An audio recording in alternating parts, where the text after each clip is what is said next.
എത്രയോ കച്ചവടക്കാരുടെ കച്ചവടം പൂട്ടിപ്പോയത് എന്താ അറിയും? അവരിന്ന് സാധനം പർച്ചേസ് ചെയ്ത ആളുകൾ അത് കൊടുക്കാതിരിക്കും. ഞാൻ പറഞ്ഞത് ഈ കച്ചവട രംഗത്തൊക്കെ പ്രവർത്തിക്കുന്ന ആളുകളെ സംബന്ധിച്ച് മരിക്കുമ്പോൾ നമ്മൾ ഉറപ്പുവരുത്തേണ്ട കാര്യം മറ്റുള്ളവർക്കൊന്നും കൊടുക്കല. ഇന്നത്തെ കണക്ക് നമ്മൾ ഇന്ന് ക്ലോസ് ചെയ്യണം.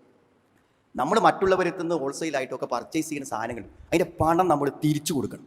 ഞാൻ പറഞ്ഞ ചില കച്ചവടക്കാരൊക്കെ വന്ന് സങ്കടം പറയാറുണ്ട്. 25 ലക്ഷം 40 ലക്ഷമൊക്കെ ആളുകൾ സാധനം വാങ്ങിക്കൊണ്ടുപോയത് ഹോൾസെയിലായിട്ട് തിരിച്ചു കൊടുക്കുക. ഇതൊക്കെ എന്നാ കൊടുക്കുക സുഹൃത്തുക്കളെ? ഇതൊക്കെ എന്നാ കൊടുക്കുക? നമ്മൾ ആലോചിക്കേണ്ടത്, ഇത് പറയുമ്പോൾ നമുക്ക് മനസ്സിലാകുക, ഒരാൾക്ക് നിന്ന് നമ്മൾ വാങ്ങുന്നതിനനുസരിച്ച് വാങ്ങിയ പണം തിരിച്ചു കൊടുക്കാതിരിക്കുക, കൊടുത്ത പണത്തിന് സാധനം കൊടുക്കാതിരിക്കുക. ഇതാണ് കുറക്കുക എന്ന് പറഞ്ഞാൽ.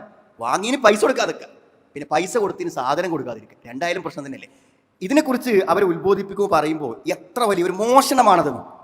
അതായത് ഒരു കിലോ വാങ്ങിയ ഒരാൾക്ക് 950 ഗ്രാം കൊടുത്താൽ 50 ഗ്രാം നമ്മൾ മോഷ്ടിച്ചു എന്നാണ്. അത് നിർബന്ധിച്ച് മോഷ്ടിച്ചാലും കാണാതെ മോഷ്ടിച്ചാലും ഈ കട്ട പൈസയ്ക്ക് എവിടെയാണ് സഹോദരങ്ങളെ നമ്മളെ കൊണ്ടെത്തിക്കാൻ നമ്മൾ ആലോചിക്കണം. അളത്തത്തിലും തൂക്കത്തിലും നിങ്ങൾ പൂർത്തിയാക്കി കൊടുക്കണം.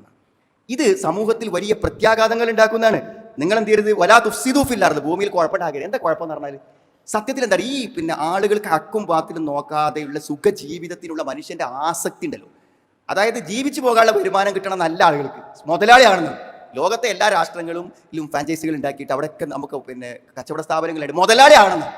ജീവിച്ചു പോകാനുള്ള വരുമാനത്തെക്കുറിച്ച് അവനവന് കിട്ടുന്ന ഒരു കച്ചവട സ്ഥാപനമാണെങ്കിൽ അത് മര്യാദക്ക് നടത്തി ഹലാലായ വരുമാനം കൊണ്ട് ജീവിക്കണം എന്ന് ചിന്തിക്കുന്നിടത്തേക്ക് പലപ്പോഴും ആളുകളുടെ മനസ്സുകൾ എത്തുന്നില്ല. അളവിലും തൂക്കത്തിലും കൃത്രിമം കാണിക്കാം, അത് കുറവ് വരുത്തുക എന്ന് പറയുമ്പോൾ നമ്മൾ മനസ്സിലാക്കേണ്ട ഒരു കാര്യം എന്ന് പറഞ്ഞാൽ, അത് നമ്മൾ ചെയ്യുമ്പോൾ ശരിക്കും ഒരു മോഷണം നടത്താന്നുള്ളതൊക്കെ തന്നെയാണ്. അത് തിരിച്ചു കൊടുക്കാൻ നമുക്ക് പറ്റൂല. പലപ്പോഴും നമ്മൾ തിരിച്ചു കൊടുക്കണമെന്ന് വിചാരിച്ചാൽ പോലും നമ്മൾ പറ്റിച്ച ആയിരക്കണക്കിന് കസ്റ്റമേഴ്സിന് എന്നാണ് സുഹൃത്തുക്കളെ നമുക്കിത് തിരിച്ചു കൊടുക്കാൻ വേണ്ടി പറ്റുക. ഈ കൃത്രിമത്വങ്ങളൊക്കെ കാണിച്ച് സാമ്പത്തിക അഴിമതി നടത്തുന്ന ആളുകളോട് പറഞ്ഞൊരു കാര്യമുണ്ട്, നമ്മളൊക്കെ ചിന്തിക്കേണ്ട കാര്യം. എന്താ അറിയോ?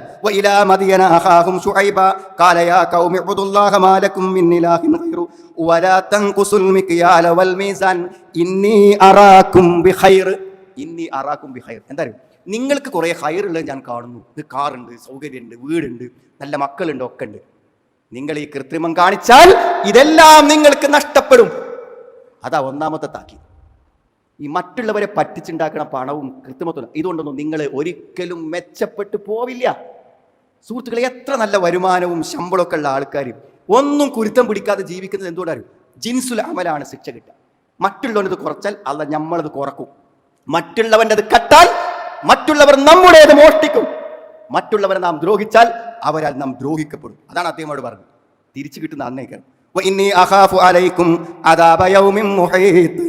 നിങ്ങളെ വലയം ചെയ്യുന്ന ഒരു ദിവസത്തെ ശിക്ഷയെ ഞാൻ എന്ത് ചെയ്യുന്നു? ഭയപ്പെടുന്നു എന്നാണ്.